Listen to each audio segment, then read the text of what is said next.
आमे से लोकटू नबू प्रत्नतत्व विभाग ना मो पिला काली काली काले कहे मो बापा मूर्ति करथिला प्रश्न उठू ना कारण प्रत्नतत्व विभाग की ओडिशा सरकार मात्र 35,000 टका शिल्पी की दे पारलेनी बोली गुंडीचा मंदिर को भांगी पकईले किंतु 10 अवतार मूर्ति सिंह द्वारा थुआइले खाली तळु उपरु टेका हबो प्रत्नतत्व विभाग काढिले मरामती पे से 10 अवतार मूर्ति भांगी देले तापरे गोटे बरात देले 10 अवतार मूर्ति से तैयारी की थुआ हला 14 वर्ष काल एवं 14 वर्ष काल से थुआ हबा परे आमे से 10 अवतार मूर्ति की झाड़ बुहा धनरू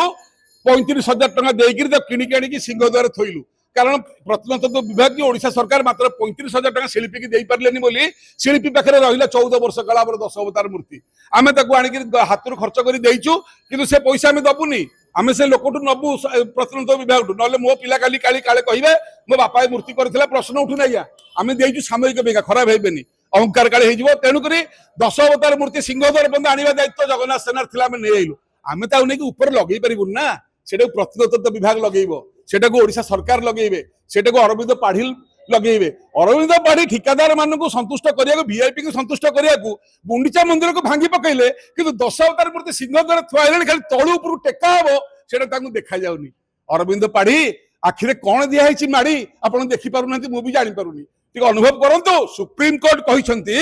24 घंटिया प्रशासक दरकार एठी अरे से लोक रहिबो अरविंद पाढ़ी सिटी पांचटा दायित्व रे से सेठा कथा बुझी के एठू आसीबो दांड आडू बुझिबो संड आडू आमे न्याय पाइबो को आडू आपण मान जानिथिबे जय जगन्नाथ।